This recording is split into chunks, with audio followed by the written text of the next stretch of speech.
The following program deals with controversial subjects. The theories expressed are not the only possible interpretation.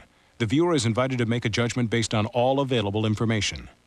Tonight, from America's heartland, something fell from the sky here 25 years ago that many still claim was an alien spacecraft snatched up by our military.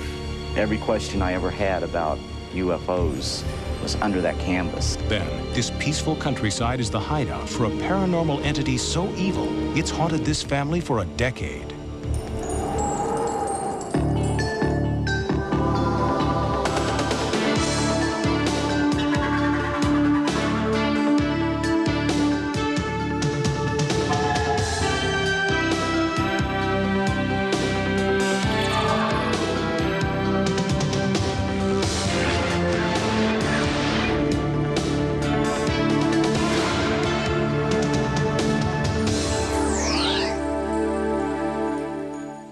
Welcome to Sightings. I'm Tim White.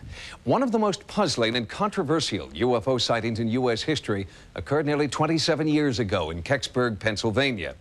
To this day, many people who have studied this sighting believe there is a continuing government cover-up of what really happened in 1965. As I discovered on my trip to Kecksburg, some believe the UFO was a meteor, others that it was an alien spacecraft, and still others that it was all an elaborate hoax. Kecksburg used to be just like a lot of other small villages in western Pennsylvania. But in 1965, Kecksburg lost its anonymity when it became one of the world's most famous UFO landing sites. I happened to look up in the sky and I seen this red fireball. It sure wasn't a meteor, because I've seen them fall before. I never seen any of them with blue lights on. And it looked like it made a turn and come back again. And when it come back, it seemed like it went down. It was December 9th, 1965, a night that many townspeople will never forget. I got my flashlight and I started down through the woods up to where it was at. There was no wings, there was no tail section, there was no motors, there was no windows, there was no doors. It was big enough for a grown person to stand up in. It had like Egyptian writing, like backwards writing on it. Stars and circles and dashes and lines and things like that. It looked like an acorn. It was really weird. Some claim the UFO wasn't the only thing to arrive that night. It wasn't too much longer. Down through the woods come two gentlemen. The one gentleman, very ramrod straight, very authoritative voice, crew-cut hair. I mean, he just reeked of military. He looked at the object and looked at us. He says, all right, this is now a restricted area. You are all ordered out of here. Some military people come to the house and said they'd like to use the phone. They sort of took the house over. We started talking among ourselves, what's going on. About that time, up here on the road, comes a big flatbed truck in. The flatbed went down and empty, and it come back out with something on the back of it covered up about the size of a Volkswagen. That truck was hell-bent for leather, and if you'd have walked out on that road, you'd have still been there, because they'd have scraped you up with a putty knife. They weren't stopping for anything or anybody. And that began the real mystery of this whole thing. 27 years later, what happened down there in that woods surrounded by fields, if anything happened down there at all, is still a matter of bitter controversy. You've got this town split into two groups. You got the believers and the non-believers. There's been some friendship lost, and it's foolish as far as I'm concerned. I have a brother-in-law that he hasn't spoke to me for 2 years, said that I lied about everything, but I never lied about a thing. You got neighbors and neighbors that has known each other all their life. Now they don't want to talk because one believes it and one don't believe it. Just as the town is divided, so too are experts who have researched what really happened in Kecksburg. Planetary expert Robert Young believes that some citizens may have perpetrated a hoax. He claims the UFO was merely a meteor known to have passed over Ontario and several northern states that evening. Virtually all of the accounts can be explained by people having looked toward and seeing the Ontario meteor. How about the accounts, though, of the military that turned out in large numbers, kept people away from going down there, a truck that went down into the area and came out? You got eyewitnesses that say, this happened. Right, I understand it. I have written, signed eyewitness accounts from 61 local people who say that there was nothing crashed here or was recovered. There was no military occupation. A lot of people probably think you're the government. Well, sure, yeah, but I'm not. I don't know how some people can say that nothing ever happened when there were so many people that saw things that night. Something had to happen. I know what I saw, and I'm not going to deny it. They can tell me I'm lying, but I know that I seen the military in my house that night. Freedom of Information Act states there was 212 military personnel here that night. Sightings attempted to speak with the Kecksburg residents who deny anything extraterrestrial ever happened here, but they all refused our invitation to talk. Even the landowner whose property was the alleged crash site remained silent. I think the government bought them off, or threatened them with something that got them scared half to wits. Ironically, their refusal to talk has only deepened the controversy. UFO researcher Stan Gordon heard about the Kecksburg incident on the radio the night it allegedly happened in 1965. He's been investigating the sighting ever since. So much of what we know about the case now, we've learned since about 1987, with the fact that now we have at least 4 different eyewitnesses who apparently saw the object on the ground at Kecksburg. The fact that there are dozens of people independent of each other who don't even know each other yet, who have given us detailed information about what they experienced and saw that night. And they're giving us confirming information that has not been published yet. The skeptics, and these include the people who own the land and some very substantial citizens of Kecksburg, think that this whole thing is loony.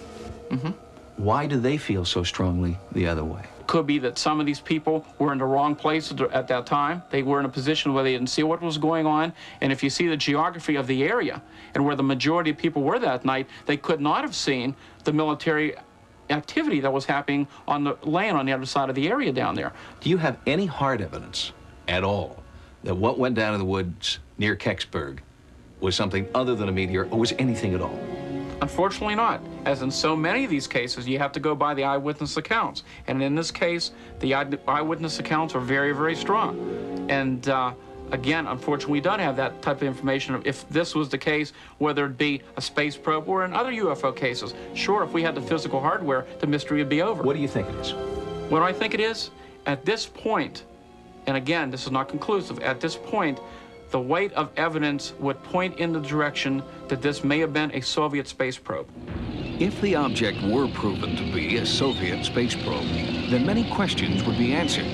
If a Soviet device landed in Kecksburg, the government would have been required by international treaty to recover and return immediately any space debris to the country of origin. But retired Army Sergeant Clifford Stone doesn't believe the Soviet probe theory. If this was of Soviet origin in 1965, the State Department would have released documentation to me under their Moondust files. To date, none of that information has been forth. Clifford Stone collects government documents about space debris recovery operations, like Project Moondust and Project Blue Fly.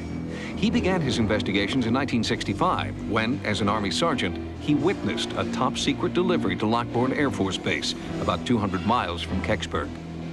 I noticed that on the back of the vehicle, it had something that was covered by a tarp. It was about 10 to 12 foot at the base, 12 foot tall. It looked like a chocolate drop. When my friend told me that every question I ever had about UFOs was under that canvas, I was mystified. Since that time, Stone has repeatedly attempted to obtain information from the government regarding that object. Each time, the government's response has been the same. They have taken the stance, by direction of the President of the United States, we may neither confirm nor deny the existence or non-existence of any information that all involve the recovery of unknowns. Kecksburg remains a town divided. The only thing on which believers and non-believers can agree is that all they want to know once and for all is what really happened on December 9th, 1965. What would you like to see happen next? It's time now, after 27 years, that the public has the right to know the true facts regardless of what the object was or what really occurred. Something came down from numerous eyewitness accounts to a lot of military activity into this small village, that an object was located, that it was recovered, it was transported away for study. What was the object, and why after 27 years haven't they revealed what really was found? Joining us now from Houston is spaceflight engineer and author James Oberg, who has studied the reported sighting in Kecksburg and has his own theory about what landed there in 1965. Mr. Oberg, first of all, do you believe that something crashed in Kecksburg in 1965? And was it a UFO? If it's anything, it might be something a lot more Earth-like. It might be a spacecraft from Russia and not from Mars. It turns out we do know that a Russian probe fell back to Earth that day. And it was a special kind of probe. It was one of their probes to the planet Venus. It failed, was trapped in Earth orbit, and eventually fell out of orbit. What might have been on that Russian space probe that the U.S. would have been so interested in? Oh, the most important thing about the probe would be the heat shield. How thick it was, what material it was made out of, how heavy it was. And once we knew that, we could then analyze how big their warheads would be in their ICBMs. The same kind of material was used there. Also, their most advanced electronics would be in that probe. Their most heat-resistant kinds of materials, the very best of their entire military-industrial complex technology. It would have been a treasure trove in terms of the Russian space and missile technology. Do you think we will ever know with certainty what really happened in Kecksburg? Well, I guess the dream is that someone will come forward with an official government report. It might exist, it might not. 20, 30, 40 years ago, people's memories, as you know, tend to keep changing and growing as the stories get told and retold. I think there's lots of stories in UFO folklore that we'll never really know what happened behind them. That's the fascination. James Oberg, thank you very much for joining us. Good night. And we'll be back with more sightings in just a moment. Coming up next, a sinister entity has haunted this family for years. I opened my eyes, and there was this thing that was standing over me. Our investigation next. Since 1978, Robert and Reba Malone and their 4 children have lived with frightening and confusing events that make them believe the family is haunted by demonic entities. They claim the hauntings began 14 years ago, the day their daughter Nikki was born. Is there a connection? The Malones believe there is, but others in their small Georgia community aren't convinced.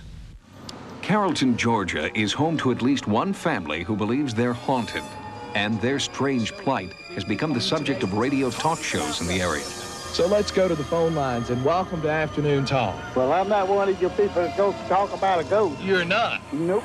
Horace, what do you think about that whole situation? A ghost? Yes. I don't more believe it than if I had a hole in my head. On the rural farms just outside of town, in Carrollton's quiet neighborhoods, and on Main Street at the Pitty Pat Cafe, discussion about ghosts and the unfortunate Malone family is unavoidable. I never met any yet, but I believe in them. I don't believe in ghosts. I haven't never seen one, and I don't believe nothing I don't see. I think that the majority of the people believe in ghosts, but they won't admit it. Whether or not the townspeople here believe in ghosts, they do admit that the Malone family is running scared. The children race home before dark, where they stand guard against what they believe are demons. Since the Malones moved to this Carrollton home 2 years ago, things haven't improved. They fear any home they live in will become a battleground for something bizarre, something evil. I definitely think it's the devil. I feel like that I can't protect my children from it. It's after to kill one of us in the family, all of us. I've wondered a lot of times if this evil spirit was working through our sick child, our sick daughter. Sometimes people turn to paranormal explanations because there is an explanation that they don't want to face. They claim the terror started the day their youngest daughter was born, but that it's unrelated to her medical condition. The family believes her brain damage, asthma, and kidney transplant have nothing to do with the evil force that plagues them daily.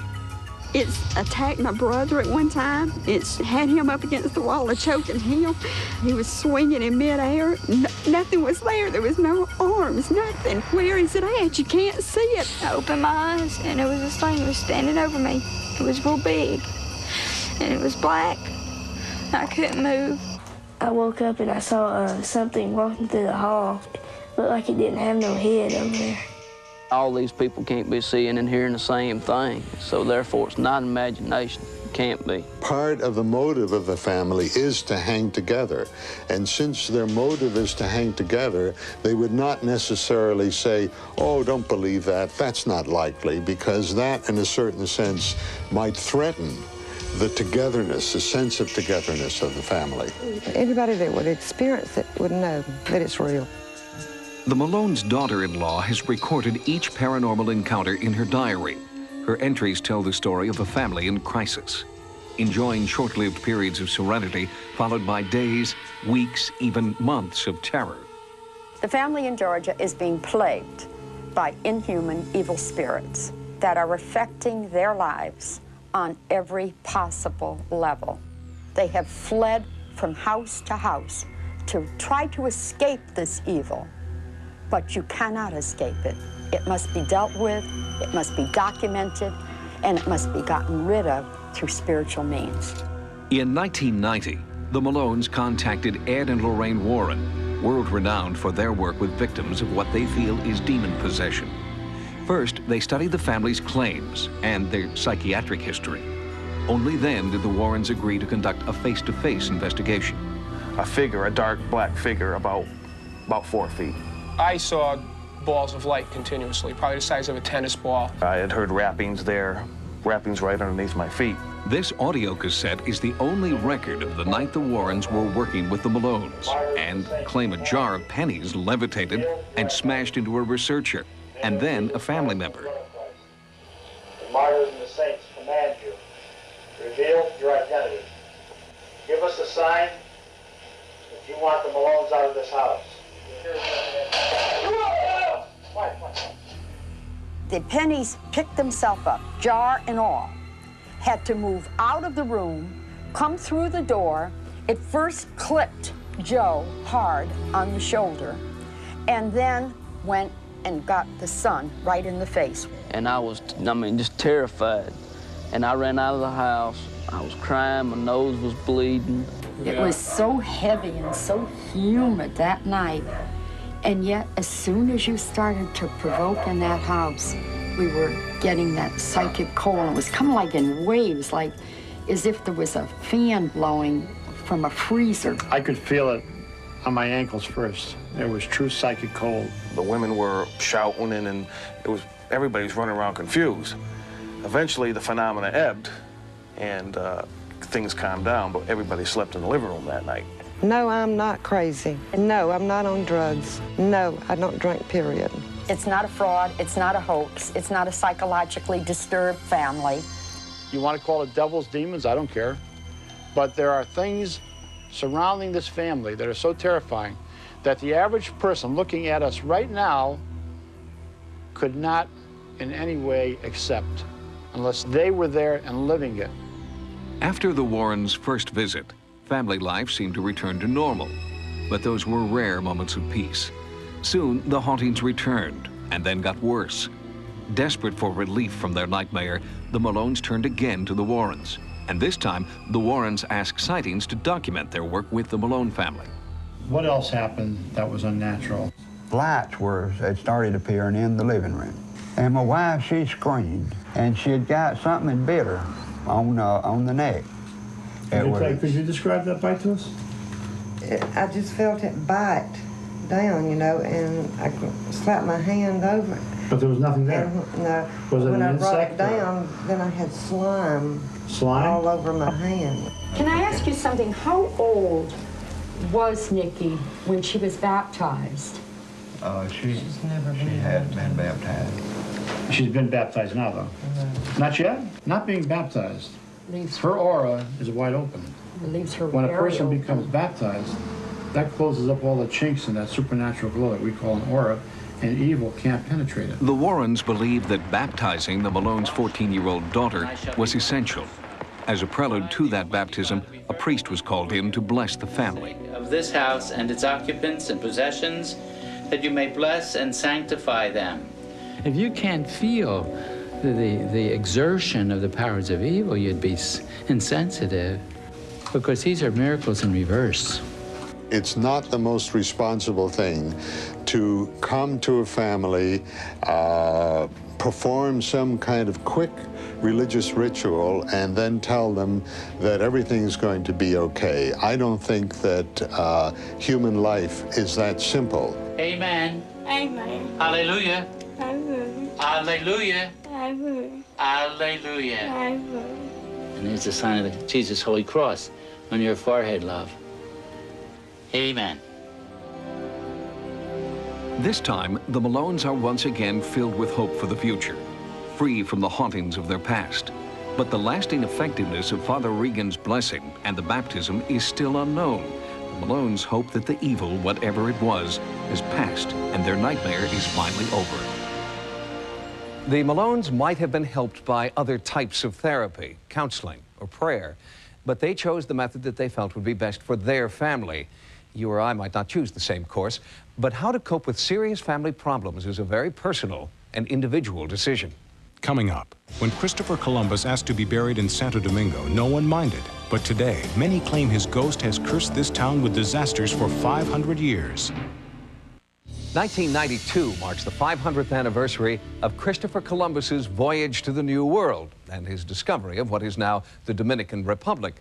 Columbus so loved the Caribbean paradise that he asked to be buried there. When he died, the native people obliged. But now, many present-day Dominicans regret their ancestors' decision. They strongly believe Christopher Columbus's remains are cursed. On August 4th, 1946, the worst earthquake in 100 years hit the Dominican Republic, the very day residents were celebrating the island's discovery by Christopher Columbus. Every time in Santo Domingo his name is mentioned, evidently something bad seems to happen. Dominicans call him simply the Great Admiral, fearing that the mention of his name in the past has caused plane crashes, landslides, and a plague of ants. He was smitten with bad luck all of his life, really.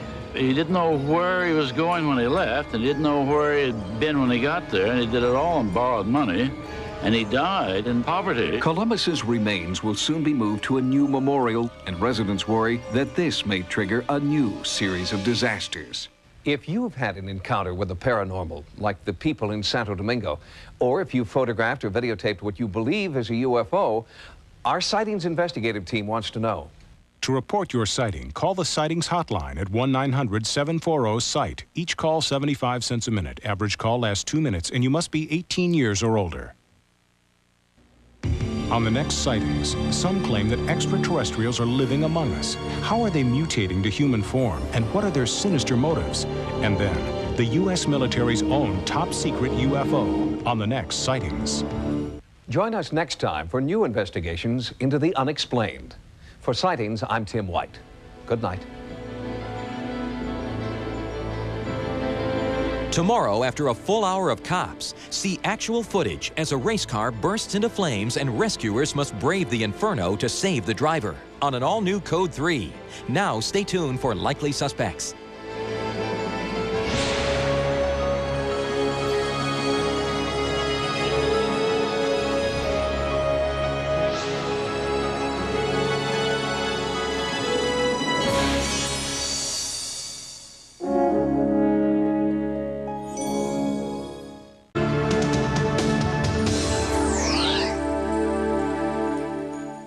Welcome to Sightings. I'm Tim White. One of the most puzzling and controversial UFO sightings in U.S. history occurred nearly 27 years ago in Kecksburg, Pennsylvania. To this day, many people who have studied this sighting believe there is a continuing government cover-up of what really happened in 1965. As I discovered on my trip to Kecksburg, some believe the UFO was a meteor. I never seen any of them with blue lights on. And it looked like it made a turn and come back again. And when it come back, it seemed like it went down. It was December 9th, 1965, a night that many townspeople will never forget. I got my flashlight and I started down through the woods up to where it was at. There was no wings, there was no tail section, there was no motor. The following program deals with controversial subjects. The theories expressed are not the only possible interpretation. The viewer is invited to make a judgment based on all available information. Tonight, from America's heartland, something fell from the sky here 25 years ago that many still claim was an alien spacecraft snatched up by our military. Every question I ever had about UFOs was under that canvas. Then, this peaceful countryside is the hideout for a paranormal entity so evil, it's haunted this family for a decade.